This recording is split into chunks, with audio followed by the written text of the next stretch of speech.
unfiltered discussions, unexpected guests. No topic is off limits, from sex and relationships to the human condition, personal anxieties, and so much more. The only talk show of its kind in the world. This is The Last Show with David Cooper. Hello and welcome. A quick update from my black cat Tomato, an important one at that. The update is, there's no update. He's a cat. Why would he have one? Tonight we got a compelling program for you. We will settle the age-old question. Who writes better, a stressed-out student pulling an all-nighter, or a robot, an artificial intelligence, one that never sleeps? There's a new study that pits ChatGPT, the AI writing robot, against undergraduate students with writing. Who wrote it better? We'll find out halfway through the hour. Then we'll have a veterinarian on who's definitely a science communicator and definitely an accredited doctor. And so we can do stories for education that might get me in trouble otherwise. For example, why do our dogs eat, well, you know, the stuff that comes out of their, why do dogs, well, the veterinarian isn't here yet, so I can't tell you. But we'll get the science behind that later in the hour. Tonight's going to be a great lineup. We're going to start with something super special, so let's jump in. Want to be part of The Last Show with David Cooper? Call us and join the conversation. 1-888-505-6644.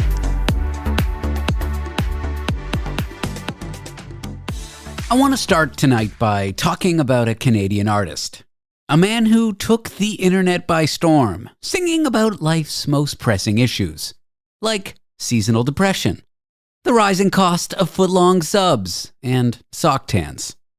And he does it in this monotone way that somehow manages to sound both deeply emotional and totally dead inside. A London, Ontario native, his name is Jacob Anstey, but on TikTok he is known as Bungalow Jonathan, which sounds to me less like a pop star and more like a guy who'd rent you a basement suite and talk to you about vibes. No matter.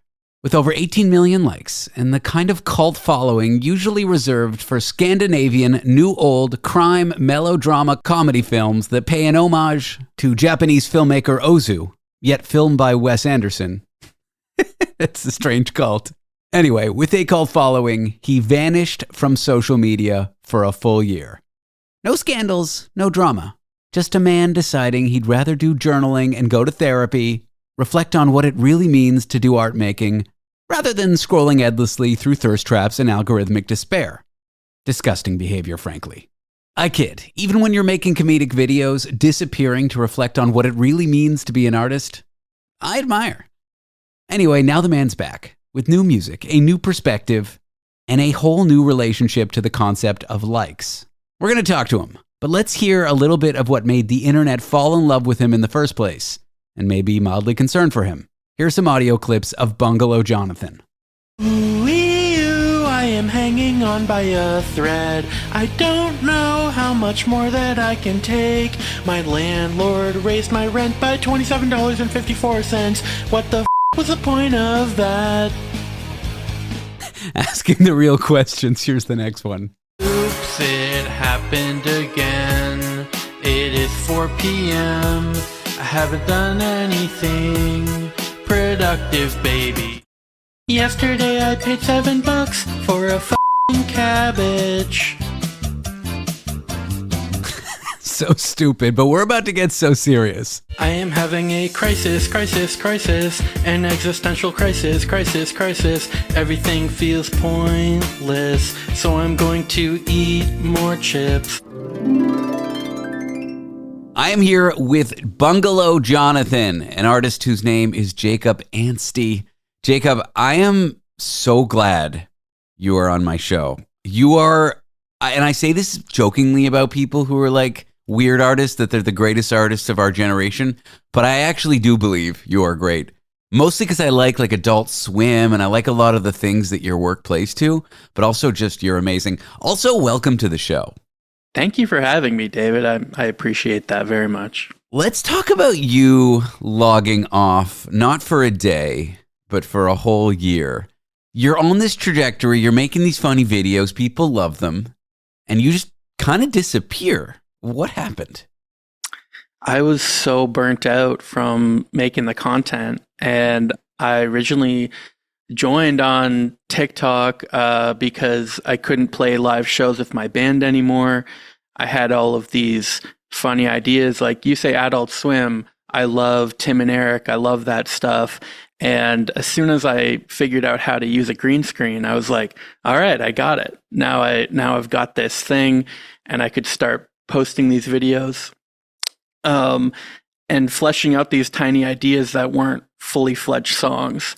That was like the next 2-3 years of my life. I just got really wrapped up in being a content creator and, kind of stopped making music altogether. So I was burnt out from it. I didn't want to keep making the same jokes over and over again. And I had a desire to get back into songwriting. Get sort of back to that original place you were that made you an artist, not the direction you were going because the accolades or the people like them, or things like this? Yeah, like it obviously felt really good to have viral videos, and it felt good to get instant feedback and just have those numbers that I never experienced before. It does feel like anxiety inducing to walk away from that. Yeah, I can imagine. But when you looked at yourself as an artist, what you did with your time, were videos like that what you wanted to be doing? I think it came naturally. Just, I never really wanted to be a comedian, but I have always had a persona in my art. Before I hopped online, I was the lead singer of a punk band called Gene Daddy. Heck yeah. And I was Gene Daddy. It was like, a total rock and roll persona. And I realized then that people really love the persona. So I think when I decided to hop online and it was just me, I was like, the persona is what people are into. And that kind of naturally developed over a few months. Yeah, with me, it's like, what is the persona? Like, who am I on the radio? It's supposed to be like me, the real person, but like some things are off limits, some things are exaggerated. Right. You found this book that I also found at a time in my life when I was mulling over quitting my corporate job to be a broadcaster, leaving kind of structured, good salary, that kind of thing to go into creative work. It's called The Artist Way. Do you want to just summarize it for people who've never heard of this book? Because it applies to not only like creatives, musicians and stuff. It can apply to writing. Honestly, you can even apply it to like regular business jobs, I think. Right. Describe the book a bit for me and why you were so struck by it at that time. Sure. It's a 12-week workbook. It takes 3 months and you go week by week. Every week it gives you these creative prompts. But at the core, it's asking that every single morning you write these pages called morning pages. And then there's an additional thing where once a week you should go out, take yourself on an artist date, which is just putting yourself out there and doing something that you normally wouldn't. The morning pages, the book aside, the morning pages absolutely changed it for me. Like, writing every morning, I didn't realize how much anxiety and despair I was carrying into every morning until I started this kind of meditative practice of writing every day. And that in itself just kind of cleared my mind, helped me, have creative ideas pop out after I could kind of get all of those thoughts out onto the page. But I dedicated myself to The Artist's Way for those 3 months. And it's a little corny, some of the things it's asking you to do. Like, I was out in the field picking wildflowers and thinking to myself, why am I doing this? But it really worked. It really worked for me. I still write the pages every day. I'm here with Bungalow Jonathan, whose name is Jacob Anstey. I love the whiplash of how serious you are as an artist and how amazing and silly and absurd and surreal these videos that I love are. We'll be back with more Jacob in just a few minutes. Want to be part of the last show with David Cooper? Call us and join the conversation. 1-888-505-6644. broadcasting intimate details and useless information from an undisclosed location in New York City. The Last Show with David Cooper. I am here with Bungalow Jonathan, a London, Ontario-based artist whose name is Jacob Anstey. Here's some of the videos and music he creates online. Ooh, I am hanging on by a thread. I don't know how much more that I can take. My landlord raised my rent by $27.54. What the was the point of that? Jacob, welcome back to the show.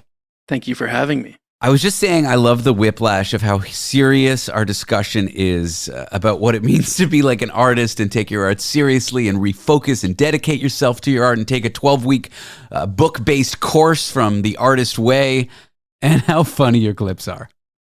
Let's dig into some of your actual work, the songs you make. Sure. Before your break, very funny.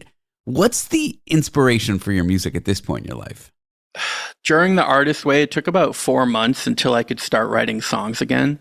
And the first song I wrote out of that was like so vulnerable and honest, I nearly abandoned it. I was like, this is corny. This is something I would never normally do. Yeah. But a part of The Artist Way is just seeing those visions through to the end. And that song, it's called I'm Sorry. And it's going to be kind of the cornerstone of the new record I'm working on. And I can't picture my life without it. So at some point I was going to abandon the song altogether and ended up writing something that I truly love. And it's unlike anything I've done before. It's like a 70s folk ballad. Yeah. It's not exactly like a surreal clip that you're seeing on TikTok with the green screen that I love. I can't get enough of that green screen. Yeah, it's I was listening to a lot of the Beach Boys at that time, and just trying to not write off any ideas. I was also on the way to becoming a father. At the end of last summer, my son was born, and I was just taking things a little more seriously at the time. And I think some of the songs that I wrote during that time reflect how I was feeling. More honest, less satirical. What did Bungalow Jonathan mean to you before the hiatus, though? Like, walk me through the creative stuff that, like, from these videos before your hiatus. Sure. So I'll talk about the persona a little bit. When I was thinking about being online, I was trying to create this persona of like a washed up Vegas entertainer. Like, I had my rock and roll career, and now I'm just like chasing the money, and I'm here, like you said, kind of like some of my own personality would seep into those videos, but there is a ton of satire there. And I took a few like creative risks too, but I don't think those videos were completely me. How did you get so good at deadpan delivery? Like, you don't have a stand-up background. Like, where did that come from? Because you are talented when it comes to that. If you saw the studio I was working on, it was so depressing. Like, Landlord special, gray floors. I had the ring light just blasting in my face. And I think, like, a lot of people commented on the deadpan look, so I definitely leaned into that at one point. As a stark contrast of like what I was talking about in the videos. Yeah. And what you're working on now, is there any of that element that, like, these videos, these clips that I'm playing and what I love so much, is there an element, or is it completely pivoted to this like honest, deeply creative, post hiatus Bungalow Jonathan? There's always going to be a little wink and a nod in my creative work. I always love to put a little absurd joke in my writing. But it is a stark pivot, I would say. But I'm just trying not to think too much about the reception until that happens, and just work on it. Let's talk about the reception, the internet. Are you worried? Like, the internet is not the most emotionally safe place for artists, and people love you for one thing you're going to emerge, you are emerging as perhaps another thing or a morphed thing. Mm-hmm. How do you think people are going to react to that? Well, I'm never going to get the response from my music that I was getting with the content. And I just know that base level. But I'm going to say something a little abstract, a little crazy here. Please do. I've been thinking a lot about what do people want from me and how can I give that to them? And sometimes people want to see someone fail.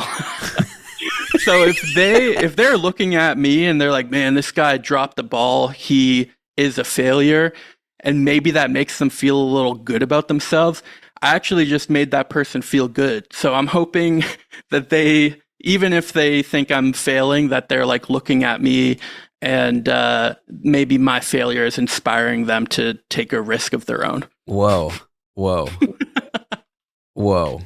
Like I used to have a different radio job. The show ended, and there was this like weird like Canadian media like gossip podcast, and one guy on it was like making fun of me on it. It made me really feel bad about myself a few years ago.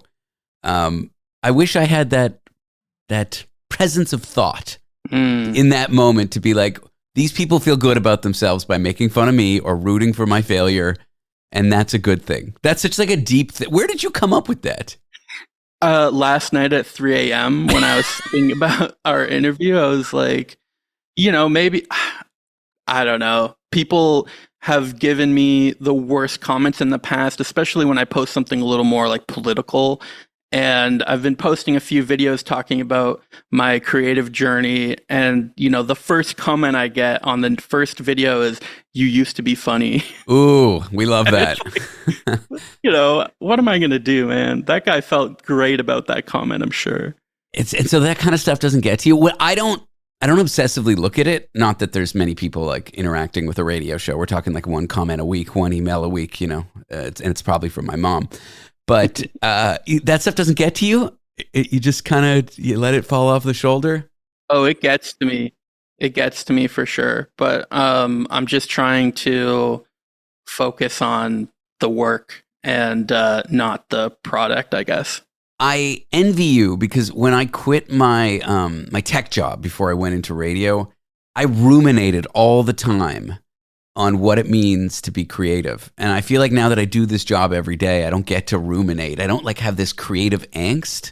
And I miss that period of my life. And it feels like that's where you just were for a year. I'm not saying like you'll go through phases and I'm like, but there's something about what you wrote, and there's an interview with you that in CBC. And you're at a very interesting time, and I hope you get to stay there. But I The Artist's Way is like a really good book. Maybe I'll reread it, I think is probably what I got to do. Definitely. It sounds like the right time. I definitely go through an existential crisis every 3 years about like, especially my creative work. And it seems to be every 3 years, it's like a new era, the punk era, the content creation era. I'm just in like a new era, and it is a really exciting time. It used to be really stressful, but now I'm appreciating the time of just like, having no expectations. Yeah. Maybe I gotta see. I'm dyslexic, but maybe I'll read it like in my e-reader or not e-reader, ebook. Audiobook. Yeah, audiobook. I don't know why. Yeah. Well, you can find Bungalow Jonathan on TikTok, on Instagram, on social media. That is the artist name of Jacob Anstey. Jacob, I have loved this conversation. Thank you for being vulnerable with me and sharing your story and making such amazingly funny videos and then disappearing and not really caring what other people think and focusing what creativity means to you. Your story is inspiring to me. Thank you so much for saying that. Thank you for having me. I feel like we should have cracked more jokes given the content of your video. Oh man, I'm always bad with it on the spot. That's fine. This is better than that. All right. Thanks again, Jake. I appreciate your time. Thanks for having me. After the break, researchers pitted students with ChatGPT to see who the better writer was. So we'll find out who that was in a moment. Want to be part of the last show with David Cooper? Call us and join the conversation. 1-888-505-6644. last show with David Cooper. Procrastinate your life away with us. The age-old question. Who writes better? A stressed-out student pulling an all-nighter, or a tireless robot and artificial intelligence that never sleeps, never snacks, and never procrastinates? A new study pitted real human essays, that is, if you consider university students real humans, but that's a topic for another day. It pitted real human essays against AI-generated ones, and the results are in. ChatGPT may have grammar, but students have soul. I'm here with someone who worked on that. He's an honorary professor at the School of Education and Lifelong Learning at the University of East Anglia in the UK. His name is Ken Hyland. Ken, welcome to the show. Thank you, David. Glad to be here. Let's start with the punchline and work back from there. Who writes better, ChatGPT or a hungover undergrad with a deadline 30 minutes ago? Always the undergrad. It depends what you're doing with the writing. I mean, we never just write. We always write for a reason. We sit down to persuade or entertain or inform or amuse people using language that they're likely to understand and accept and enjoy. Now, when ChatGPT does this, it doesn't have any kind of conception of a readership. It's an algorithm running through a training database of billions of words that have been trawled from the web. And it doesn't have this conception of audience. So who's listening to it? Who's reading it? While it can give you a beautifully constructed essay with, no spelling mistakes, wonderful grammar, beautiful structure, it's cold, it's faceless, it lacks a human touch. So it uses, for example, very few questions. It doesn't use words like I, or very rarely uses I or we or you, or it doesn't express attitudes like beautiful, excellent, wonderful. It doesn't use hedges to kind of tone down the force of something, possibly, perhaps. It doesn't give you a stance. So what you get is a kind of fluffy, neutral, beautifully presented essay. That's kind of amorphous. It could be the viewpoint from nowhere kind of thing. That's right. It's beamed in from outer space. There's no human contact in there because it doesn't think. It's not trying to relate to a human. But academic writing isn't just exchanging information. It's about interacting with readers, like any other situation. You're trying to put over an idea and persuade people to agree with that idea. And if you're not using language that engages people, then you're not going to do that. You mentioned that AI is clean and beautifully written in terms of grammar, like it's coherent and grammatically sound. Yeah. Which honestly sounds like the opposite of how most students write. Is there something special in the kind of minor errors?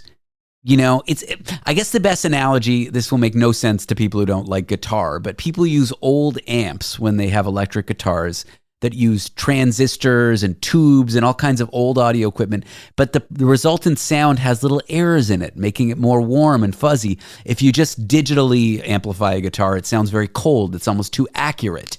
Is there something special in a slight sloppiness in writing? Yeah, I think there is. There's an individuality in every text, isn't there?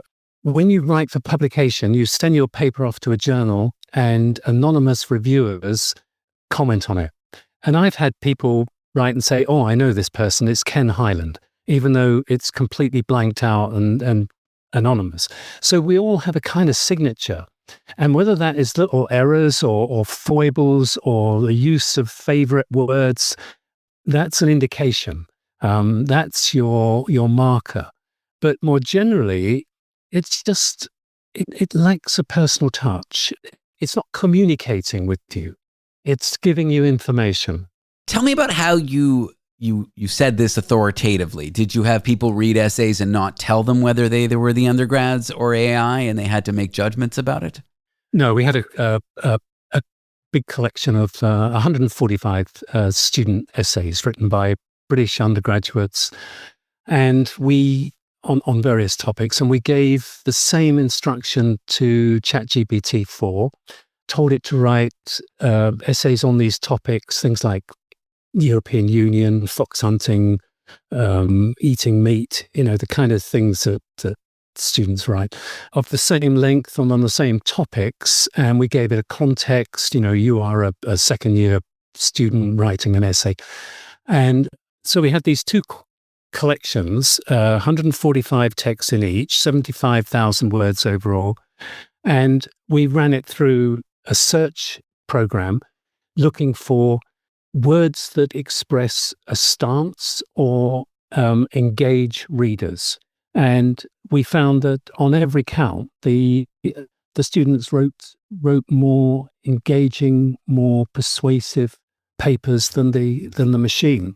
I'd be curious if you plugged the feedback that it was soulless or kind of told it what you found wrong with it. If you plug that back into ChatGPT, asked it to update the essays, what you would get.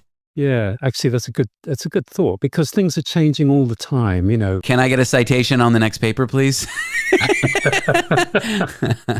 Because we're always one step behind, aren't we? I mean, there is this Cold War going on between AI and identifying texts that are written by AI. And there are programs that do this. Back in my day, you had to get my ex-wife to help you plagiarize a paper. By the way, shout out to my ex-wife helping me write my English papers. This is the new reality of professors having to deal with AI assignments being turned in. It is. What do you do? I mean, I think it's too late to put the genie back in the bottle. You can't stand on the beach and get the tide to go out again. We've got to live with AI. But we've got to manage it. We've got to find ways of introducing students to digital literacy skills that make them more critical, because it's a kind of unreflective use of AI is not just getting you a grade, it's undermining your critical thinking skills, your ability to develop your academic writing skills, your whole way of being at university. The academic way of being at university is kind of undermined if you do this. So we need a coordinated response. I mean, a lot of universities some have said you can't use it. Others are trying to find a way of managing it, but in the end, we've got to live with it, and we've got to find ways of assessing students that doesn't involve the kind of mass use of just plug in answers. It reminds me of when I was doing stand-up comedy. I was talking to a mentor of mine, and she said, don't steal other comedians' jokes. Forget about the backlash. Forget about how the whole community will get mad at you if you steal a joke, how the audience gets mad at you. Forget about all that stuff. The reason you shouldn't steal other people's material is because in doing so, you're robbing yourself of learning how to write and become a better comedian. Yeah. And I feel like it applies by using AI to become a writer. You're really, at the end of the day, even if you can turn in the paper and get an okay grade and trick the teacher, you're denying yourself that growth as a writer. Isn't that why you're in school in the first place? Or in comedy, isn't that why you're on stage in the first place? If you're using Gen AI, you're cheating yourself, because you're not using your mind to engage with the issues. You're not interacting with your tutor. You're denying yourself a sense of autonomy and a sense of self-respect as a writer. You're also failing to develop academic skills like evaluating sources for quality and reliability. In fact, ChatGPT has been found to hallucinate sources. Sure. So it might write you a beautiful essay, but a lot of the citations it gives you are going to be made up. Well, Ken Hyland is an honorary professor at the School of Education and Lifelong Learning at the University of East Anglia in the UK. He's also currently the world's most cited linguist. Ken, I've enjoyed this chat. Thanks for your time. Yeah, thanks a lot, David. Bye. Up next, we'll need a veterinarian on to satisfy broadcasting decency standards as we answer the question, why does your dog eat, well, what your dog eats? The science behind it after the break. I'm David Cooper. This is The Last Show. Taste the forbidden fruit of knowledge. The Last Show with David Cooper. Pet talk. It's like car talk, but it's with pets. Dr. Cliff Redford is here. He's a veterinarian, probably. I don't know. I haven't checked his... I'm like, do you have a card or something? Like, do they have a... I got my diploma in the mail from Sally Struthers. You too can study at home to be a VCR repairman, a typewriter repairman, or a doctor in veterinarian medicine. That's how I did it. An esteemed alumni from University of Phoenix Online, allegedly. I don't want to get sued by that university. Cliff Redford, welcome to the show. You join me most weeks to talk pets. Yeah, man. And this week, we've got a story for my heart. First, I thought you sent it to my producer, and I thought, you know me so well. You found a story that is just right up my alley and has to do with pets. And then when you told me that, you said, no.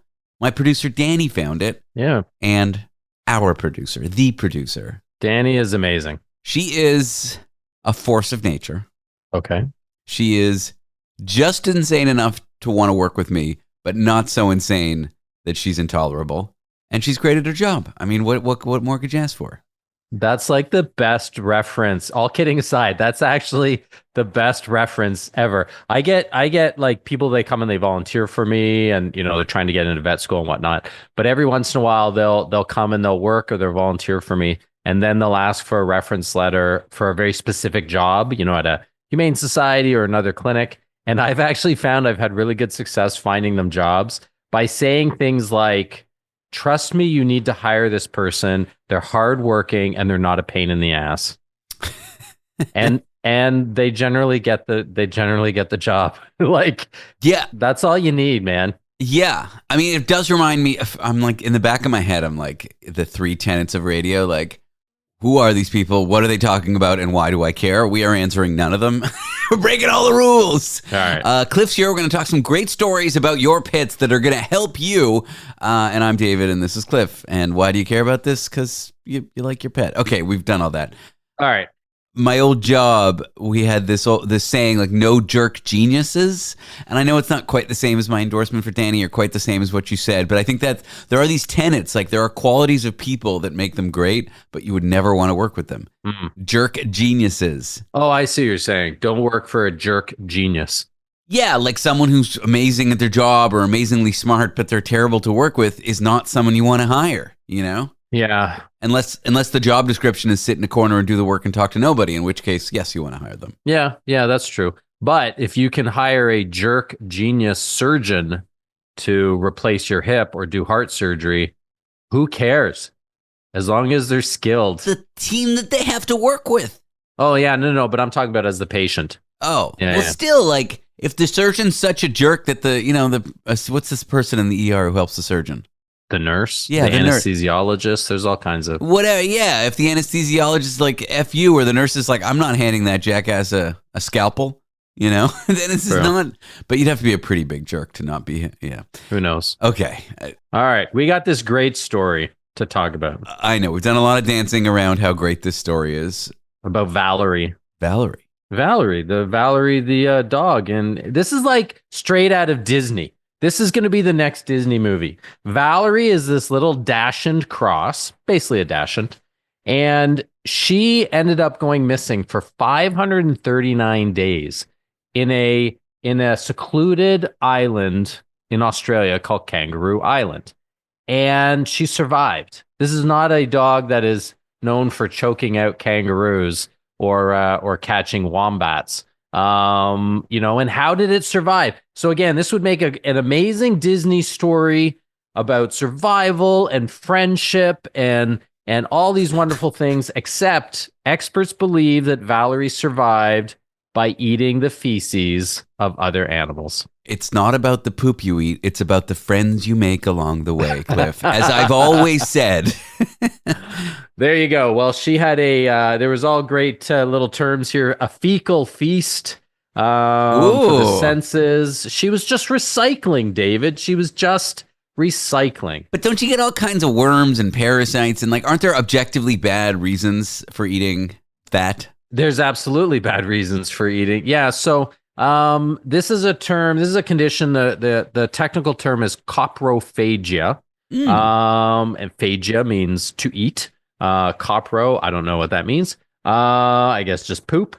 And it's something that affects coprophagia. Say that you love me. It affects many species. Now, in some species, like the rabbit, they actually have to eat their own poop. What? To help them digest vitamin K. What? Yeah, so rabbits being herbivores, they get their vitamin K from the plants, and vitamin K, I'm going to screw this up a little bit, but vitamin K gets digested in the first pass through the intestinal tract into vitamin K1. That's why they look like Cocoa Puffs, Cliff. They look appetizing. That's right. So the rabbits will eat their poop so that they can digest it a second time, break down the dense plant wall, and then turn the vitamin K1 into vitamin K2.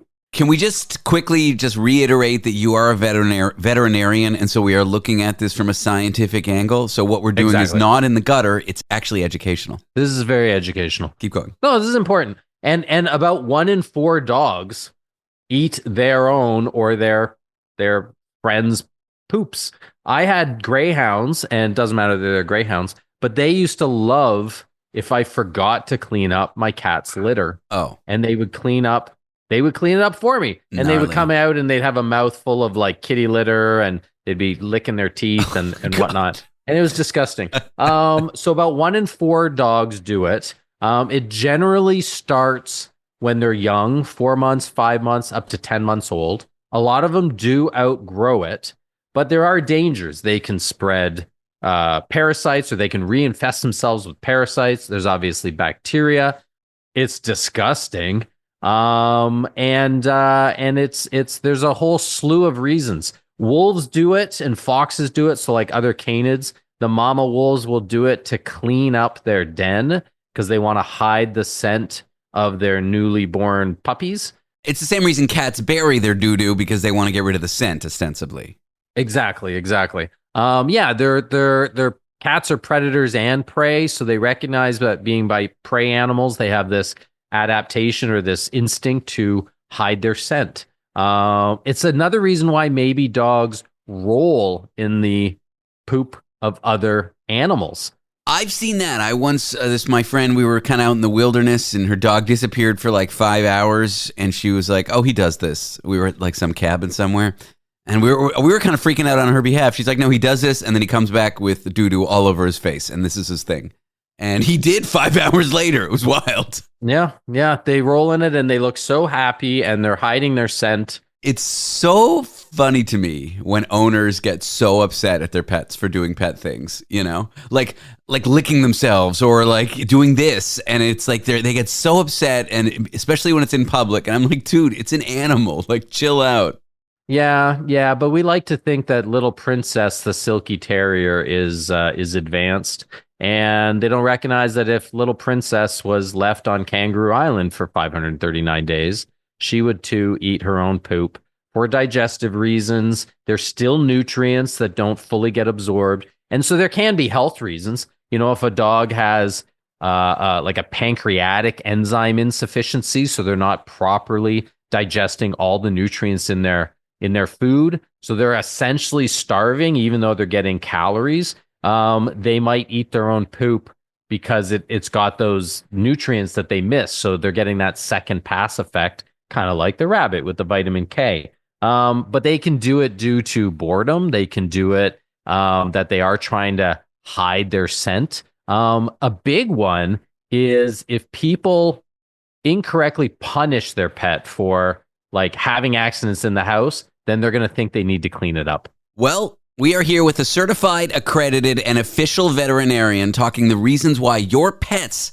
eat their doo-doo. And we're allowed to do it because it has educational merit. We'll be back with Dr. Cliff Redford. But in the meantime, check out his podcast, Vet Life with Dr. Cliff. We'll be back. I feel like there's more to say there. Probably. No, it's good. Want to be part of the last show with David Cooper? Call us and join the conversation.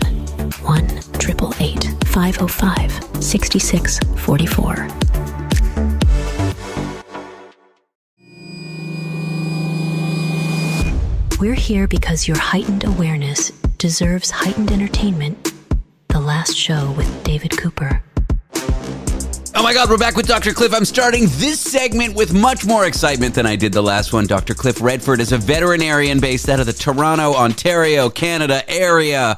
We are here discussing pets. And the reason, well, before I tell you why and what, this is an official chat, an educational chat, so please don't complain to the regulatory authorities. Cliff's a veterinarian, so what we're about to talk about is okay and allowed. We're talking the reasons your pet eats its own doo-doo. Cliff, welcome back. Thanks for having me. It's always so stimulating. Well, before I was like, really low energy. Now I'm really into it. It's not stupid. We were talking about a dog that disappeared on an island, Kangaroo Island, I believe. Kangaroo Island in Australia, and little Valerie, the Dachshund Cross, disappeared for 539 days. And the experts believe that she survived not off the good of the neighbors, because I don't think there are neighbors on this island, but she might have been eating the poop of her own production as well as other animals. Delicious. We were discussing what not to do when your pet decides to go for its do. Yeah, the big problem, first of all, one of the ways to avoid it, and there are many reasons why dogs do this, so this isn't always going to work, but if you erroneously punish your dog for peeing in the house or having bowel movements in the house, instead of just cleaning it up. You don't want to punish bad behavior. You just want to reward good behavior. But if you punish them, you rub their nose in it, or you hit them with a newspaper, all the stuff we used to think was proper 30 or 40 years ago, it can create this sort of negative association. And the dog's going to be like, all right, every time I poop, I'm going to get yelled at. So I'm going to clean it up. I'm going to hide the evidence. So it's a easier thing to avoid than it is to treat, because when you treat it, there's things like you can get a supplement called Forbid, which is basically MSG, monosodium glutamate. And for some reason, if you put it in your dog's food, it makes their poop taste bad. Which means you then have to let Wait, but when we put MSG in our food, it makes our food taste amazing. Well, it might make the food taste great, but have you tried your poop afterwards? No, of course not. No, I haven't yet. Thank you for the recommend. Well, now we're getting into the non-educational territory, Cliff. Someone's going to complain about this. We got to get back onto the educational track. Okay, back on the educational track. So you can try a supplement called Forbid.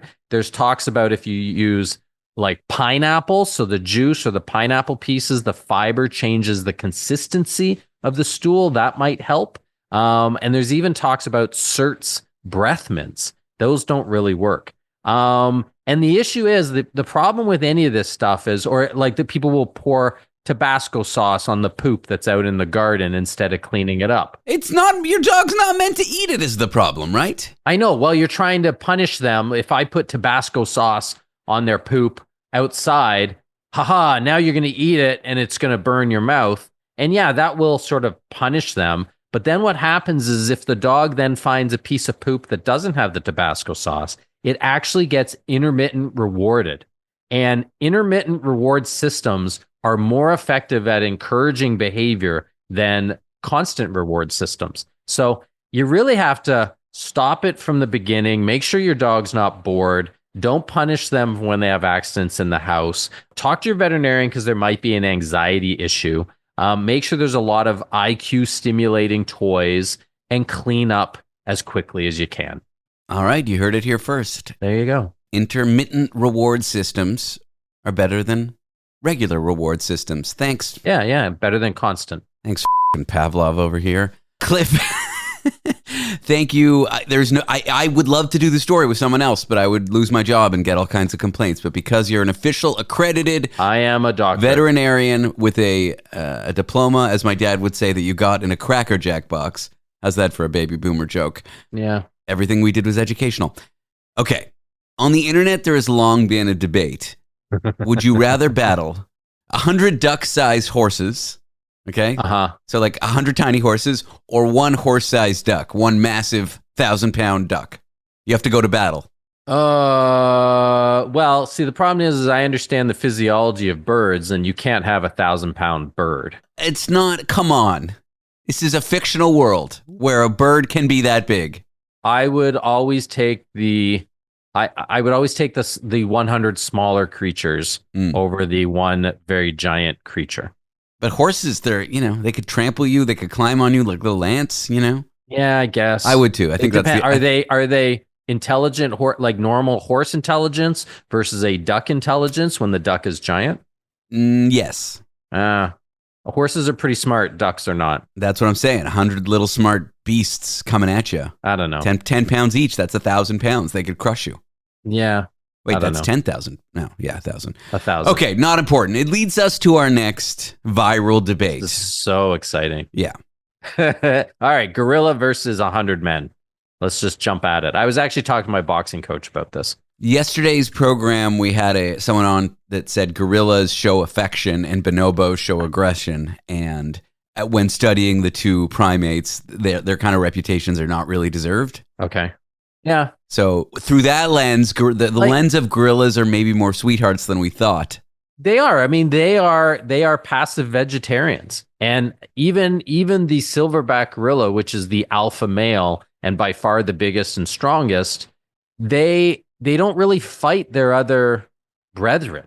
They just thrash and slam their chests and rip down banana trees. So the problem with this whole 100 people versus one gorilla is, first of all, if I'm a gorilla and I see 100 men running at me, I'm taking off, right? Like if I'm a guy walking down the street and I see 100 50-pound children running at me screaming, even if I think I can take them, I'm running away. Like that just freaks you out, right? So you first have to, if you really want to determine this, you have to somehow trigger the gorilla's brain that it's going to fight to the death. Well, a retreat is a win. Like if I come at you with my army and then your general's like, let's retreat, you've won. Well, which one has won? I would think the army that attacked wins. Exactly. So if 100 men approach one gorilla and the gorilla... But that's not what this debate is about. This debate is about whether or not 100 men could kill a gorilla. And first of all, how are you going to get those 100 people to not freak out when the first 5 get ripped apart by the gorilla, right? So you got to change all of our brain dynamics. If we were all assimilated by the Borg, and including the gorilla and the Borg, this is like a Star Trek reference, the Borg were forcing us to fight, I think the gorilla would win. Because the reality is us humans have no weapons.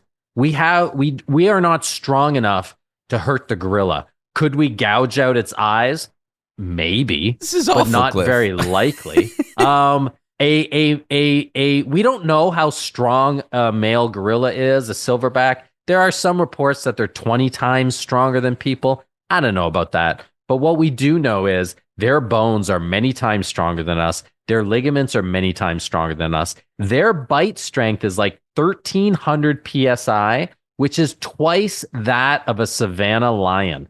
So they can crush our bones with their hands. So if the gorilla knows a tiny bit of martial arts, just like most people... PSI is people squishing index. Is that what that is?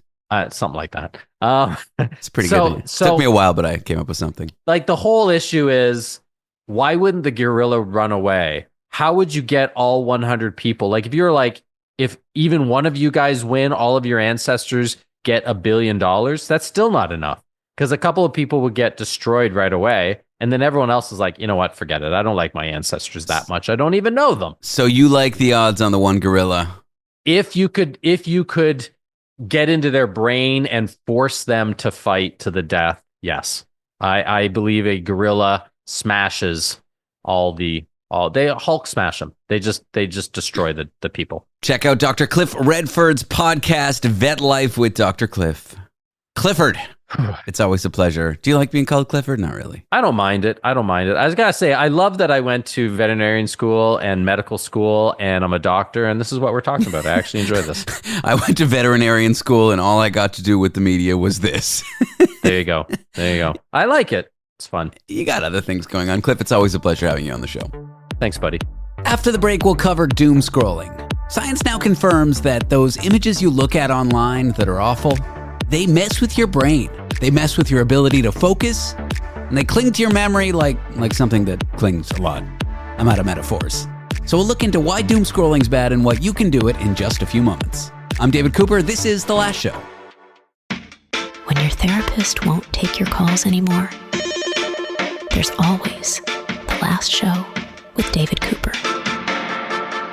And in doom-scrolling news, yet another reason not to doom-scroll. Science now confirms that disturbing images you see online aren't just a Debbie Downer, they mess with your brain. A new study shows that negative visuals ruin focus and cling to your memory like a bad breakup. I'm here with someone who worked on that study. His name is Dr. Michael Esterman. He's an investigator at the National Center for PTSD and an associate professor of psychiatry at the Boston University School of Medicine. Mike, thanks for joining me today. Thanks so much for having me. Let's start with the basics. What exactly is sustained attention in terms of your study? And why is it so easy to lose the minute someone posts something upsetting, like any piece of news these days? Sure. Well, kind of simply put, the ability to sustain attention is to be able to stay focused on a task, stay focused on your goals, and at the same time resist all of the myriad of distractions that we have in the world. They can be distractions that are external. They can be thoughts that you have that are distracting. You also can be torn off task because you're bored. It's not very rewarding or interesting. You can also get fatigued at doing one particular thing. And in fact, it's very difficult for people to sustain attention for even a number of minutes. And it's really a big focus in my lab to understand why.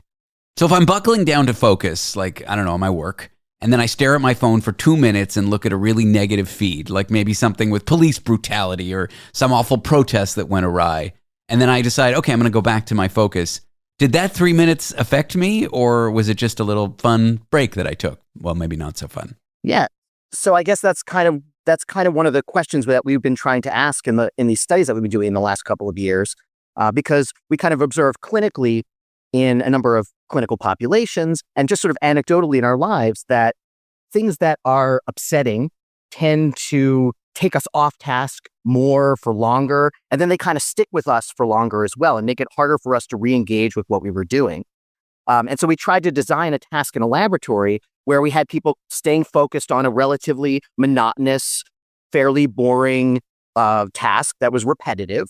And then we introduced these different kinds of distractors to them. We told them they have nothing to do with the task. Ignore them. Don't look at them. And sometimes they were perfectly pleasant or neutral, like a cat or a chair. And sometimes they were upsetting, like a dead cat. Oh. Or an upset child crying. Oh, boy. And so what we observed was kind of what we see in the real world or experience is that those more upsetting images, they disrupted people's ability to do the task. So we measure their performance, like things like how accurate they are at the task and the reaction time.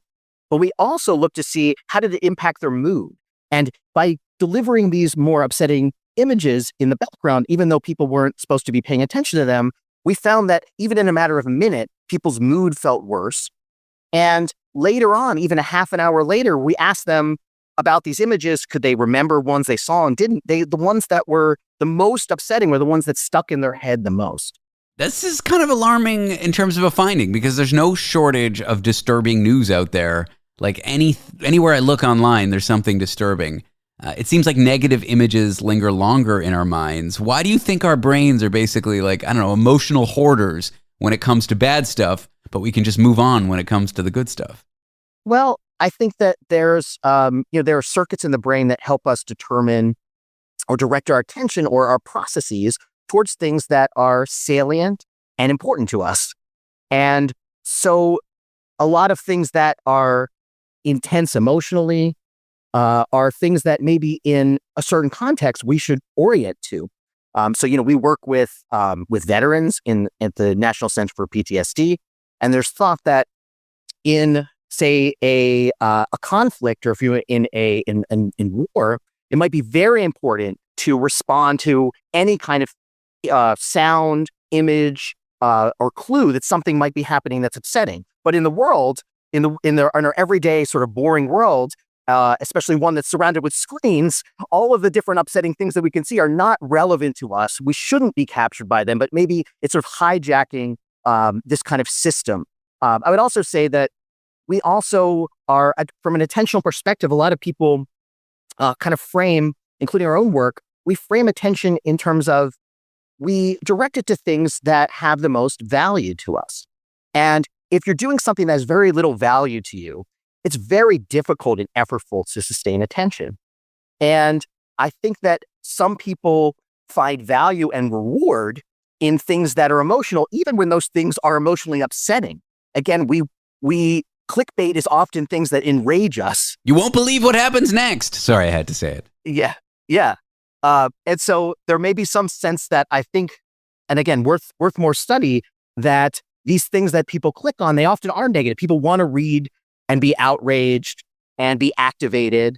We see that even, before the social media era, people love to see horror movies, or we like to kind of, maybe in a controlled environment where we're not personally threatened, there's some reward to being upset. It's funny you talk about being distracted from tasks that are of little value to you, but I feel like being a functional adult is being able to get through those tasks. Like, for example, I'm on the radio, but doing the show, there's prep, there's booking, there's all these monotonous things that like aren't fun, that are easy to be distracted from.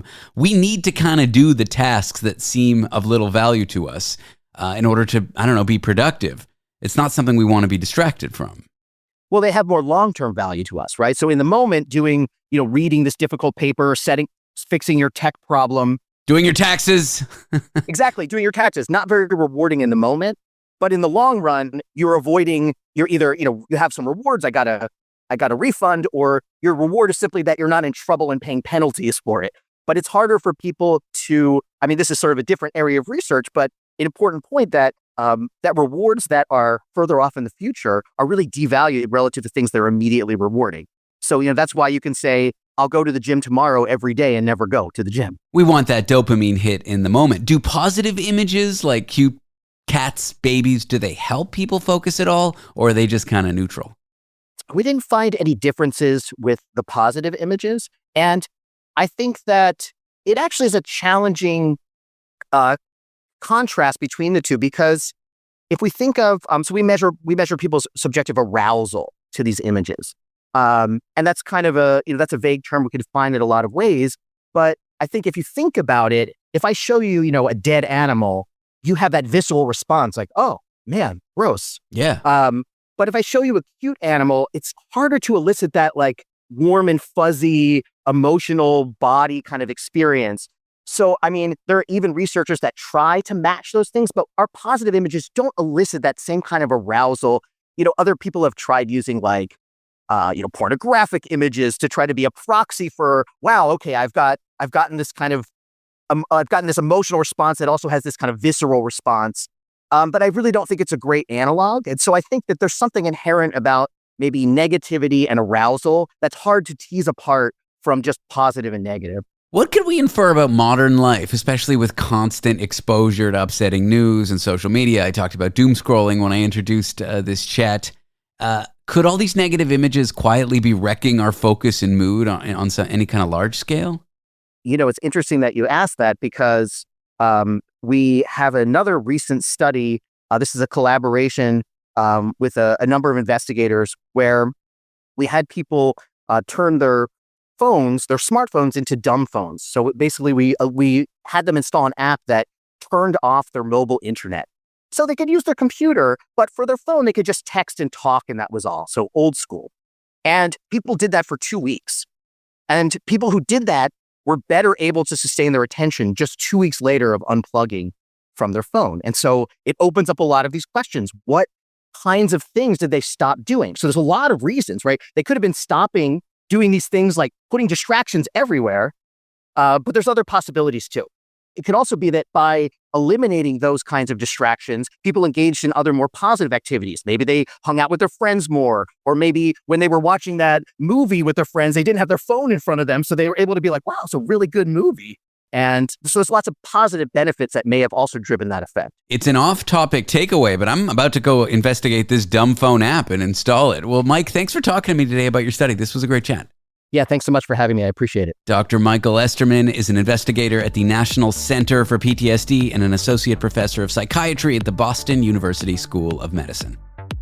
Up next, a new study shows that when we age, we reflect on our personalities less than we did when we were younger. But is that a good thing, a bad thing, or do we just feel more comfortable in our skin? That we'll look into in a few moments. I'm David Cooper. This is The Last Show.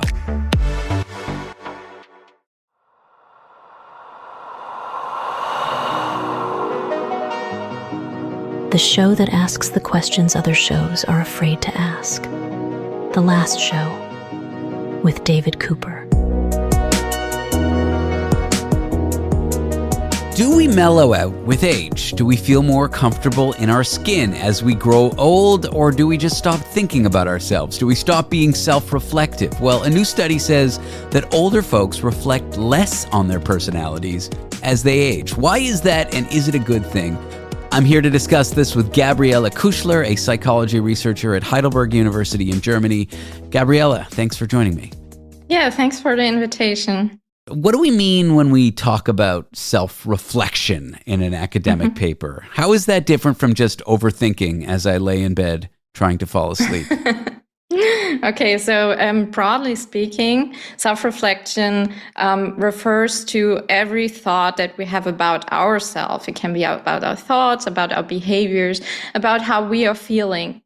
And overthinking might be more something like rumination, which is kind of a sub-form of self-reflection that has a very negative connotation often. And, overthinking might be a bit masked. It might not be directly about yourself, right? You might be thinking over and over again about a situation that you had with a supervisor or with your partner, about the negative aspects of it, and not so much about your role in this situation and so on. So ruminating, overthinking, it's sort of like a more insecure subset or smaller part of self-reflection. Yeah, exactly. It's an anxiety-driven kind of self-reflection, and or in psychology we also say neurotic. It's about the fear of doing something wrong, about making a bad impression on other people. And I think that's often what people are associating with self-reflection. But actually, the term self-reflection in psychology is quite neutral. And then you look into different facets. There are different ways to categorize it. And in our research, for example, we see rumination or this overthinking as one part, and another part can be more exploration. Like people are curious about themselves. They're curious about, what drives their behavior and how they got to be the person that they are. Yeah. Curious about their own motivations, the kind of thing you might expect to do in talk therapy or something like that. Yeah, exactly. And I mean, what is interesting that self-reflection is a huge part of therapy, right? Mm-hmm. So it cannot be super negative. But what you do in therapy is you change the way how you self-reflect. And it's not just important for mental illness, like when people are actually already, kind of in a sphere where they really feel bad and are really ill. It's also very important for the development of personality traits in adulthood, because when we are adults, well, in Germany, we say 18 years onwards, our personality has already a certain stable way, but there's still room to change. And a lot of that happens in young adulthood, let's say roughly until 35 years. And then later on, it stabilizes a lot. So that's where this idea also came for us to think about, okay, why is that the case? Which mechanisms are behind that? Why older people don't change as much anymore? And you found that it's because they aren't as self-reflective as they were when they were younger? So it was actually very interesting in the project that we did. So one idea was maybe they just think about their behaviors less, about their feelings less. So they don't integrate new situations as much. I mean, one idea is also they just don't get as much into new situations, because one finding that is a little bit established already is that for your personality traits to change, you need to show new behaviors. You need to behave in a different way. Let's say you want to become more extroverted. You want to become more outgoing with other people. Then you need to start acting in a different way. But what we think in research also is important, that you can also change the image you have about yourself. To think about yourself as less shy, to think, I'm a person who can get along with many people, who can, get chatty with others and so on. So it was kind of the idea that maybe with older adults, it's just different. Like they don't think as much anymore about these experiences and either don't change their behavior at all. And in a second step, maybe don't integrate it into their self-image again. And so we were looking into a large sample from Germany and the US, where we were actually testing if older people don't self-reflect as much on themselves as younger people. And what did you find? What we found was an interesting pattern, because we found on self-reflection that is explorative, like thinking about my life in a philosophical way, or, asking myself why I do things. Here we find very, very small differences in older and younger adults. Like it's very similar. But when we look at rumination, like this negative way of thinking about yourself, younger adults do that a lot more. And we also found that has a lot to do with emotional stability, because older folks are a lot more relaxed already about their life and, are not as easy challenged with setbacks and so on. And so when we controlled for that, we also found that actually younger folks that are also very emotionally stable also don't ruminate as much. And then we took a closer look at what about self-reflections that are directly targeted at our personality. And there we also found that older adults don't think about that as much anymore. It sounds like there are some advantages to being less reflective as we age, like stability, comfort in our own skin, that kind of thing. But it also seems like we have this major disadvantages where we can't make positive changes or be adaptive or, shape ourselves into the people we want to be. Yeah, exactly. So I think one part is that if you think too much about yourself, or you don't, learn to be your best friend first, I think that's important for self-reflection. Like, don't go into that judging yourself, and try to maintain it in a positive way. And if you reach that level to do that, it can really be adaptive. You can adapt to change more easily. You can learn new strategies. And in older adults, in our studies, we don't find that as much. But interestingly, we also had a training study where people learned how to be more emotionally stable. And we saw that older adults, once they learned how to do the stuff and once they got engaged, they just did the same thing as younger adults. And they also increased a lot in their emotional stability. So I think, there's this saying about an old dog can't learn new tricks. I think that's not true. We stay adaptive our whole life. We can always learn new things, and you just have to be interested and get into it. I mean, curiosity about yourself, being self-reflective. I go to therapy once a week now. I used to be twice a week. I was a little bit more cuckoo. But yeah, self-reflection is like so important to stay in touch with as we age. It's not something to just turn our backs on, I guess. Exactly, because it's not like you find yourself once and then that's it, It's like there's constant change in your environment, and just go with it. Yeah, I've been 150 different people from the age of like 20 to 38, and that's not such a bad thing. Gabriela, thanks for talking to me about this. This was an interesting, illuminating chat. Thank you so much for the conversation. Gabriela Küchler is a psychology researcher at Heidelberg University in Germany. Coming up next, a continuing series where we look at jobs that you and I probably could not do, but might like to do. We'll talk to someone who is a referee for 20 years in the WWE. That's right, professional wrestling. And I just want to know, when you're in the ring with giants slamming each other, how do you not get crushed? Want to be part of the last show with David Cooper? Call us and join the conversation. 1-888-505-6644.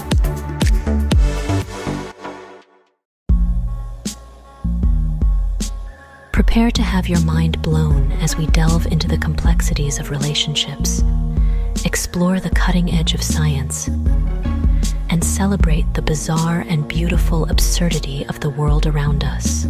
This is The Last Show with David Cooper.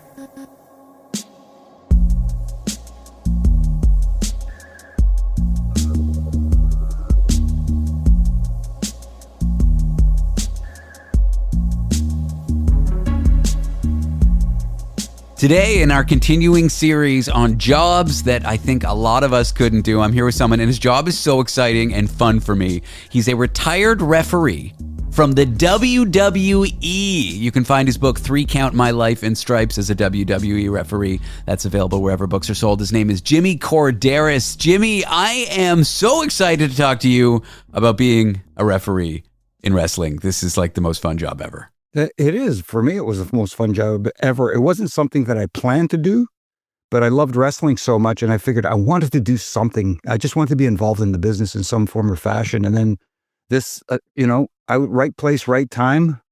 I got asked if I wanted to referee, and I said, absolutely, yes. I look at people who have highly specialized jobs, whether they're creatives or performers or whatever, and I always think, was this like a calling for you, or did you fall into it? I fell into radio. Like if a friend hadn't invited me on his radio show about 10 years ago, I wouldn't be sitting here today. I love that you just kind of like eased your way into it. Why the interest in wrestling in the first place, though? It was just something I gravitated to. When I was a kid growing up in Toronto, we had so much wrestling on television on Saturdays, especially on weekends. And we got so much of it from different areas of Canada and the United States because of all the affiliate stations we were getting from Buffalo on TV and that sort of thing. And I got taken to a show when I was like 8, 9 years old here in Toronto. It was an outdoor show at Varsity Stadium. And my neighbor, his father took us, my best friend at the time, Billy Kufis. I haven't seen him in ages, but I hope he's okay. And I fell in love with it.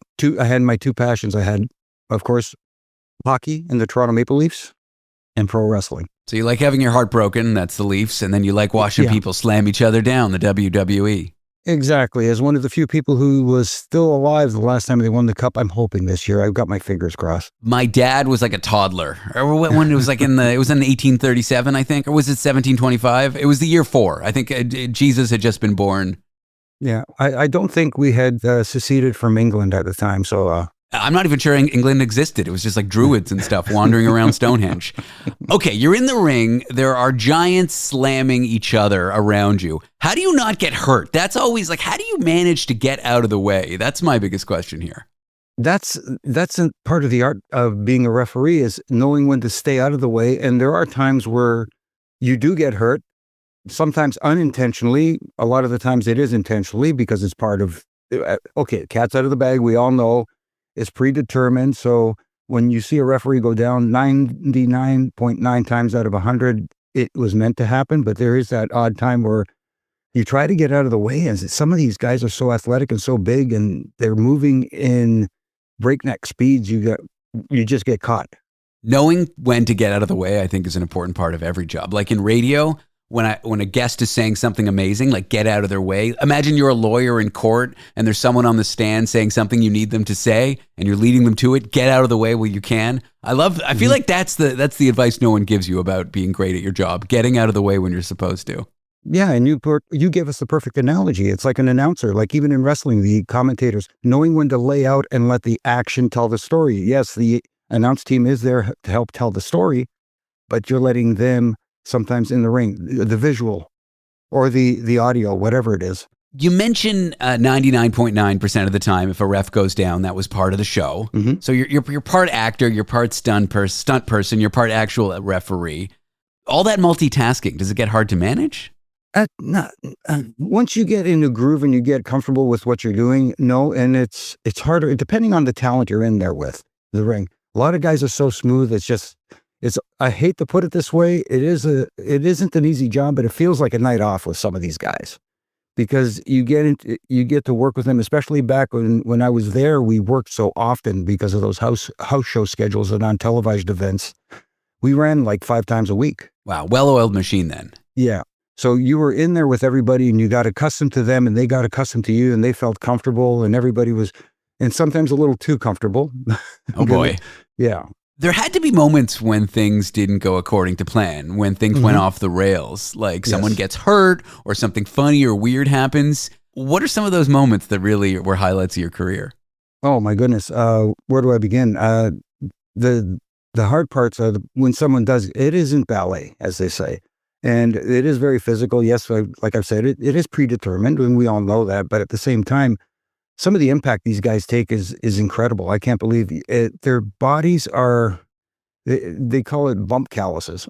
You know, you feel them, but the more you do it, the less you feel them. But you feel them that night afterwards more than you do in the ring, if that makes any kind of sense. It does. But as far as the fun stuff is the fun I love, because, you know, I was blessed to work with people like Owen Hart, who just was infamous for ribbing people. I mean, to this day, there were a few times in the ring where I would be refereeing his match and somehow he would untie my shoes. And I would never catch him. He was like David Copperfield in there. And then just out of somewhere, he'd have somebody in a headlock on the ground. He'd go, Jimmy, your shoe's untied. And I'd look at him. How did he do it again? Were these things that the camera caught, or this is just like jokes between you two? No, you kept those for the live events where there's no cameras, because if you did it on TV, you know, probably the boss would get hot. You know, there was a time where I did get in your way, of just a few moments ago, when you said there's times when these wrestlers get a little bit too close. And then I just asked you the next question, but I've been curious this whole time. What are those times where they get a little too close? Well, because you have to look like an authority figure in the ring. It's just like boxing. When they get tied up in the ropes, you're supposed to get in there and like physically try to separate them. Mm-hmm. Wrestling, we try to portray that illusion of a combat sport, and the referee has to look like an authority figure. And when situations like that happen, you have to get in there and get between these guys. And as you can see, some of them are a lot bigger than I am. These are not small men. No. And they are in a zone. You know what I mean? So that, yes, they are going to cooperate, but at the same time, trying to get them to cooperate sometimes because they're so fired up. I'm like, guys, move back, because I can't do this.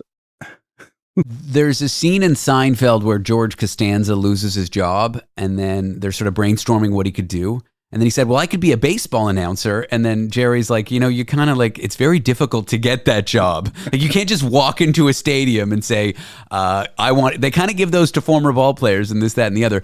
But it gets me thinking, like, there's certain jobs out there and you think to yourself, how on earth does someone get it to someone who wants to be a wrestling referee, like for the WWE? How would they even get a job like that? Well, it's different now. It's so corporate and so structured. You have to train somewhere ahead of time. You have to learn the job, and then if they are interested in you, if they think that you have something that they could use in the future, then you go. Now they have the developmental system, so they will teach you how to work television, because refereeing on television is completely different from refereeing on non-televised events. We had this thing where we said they had the hard camera set up usually, you know, and you would work the horseshoe.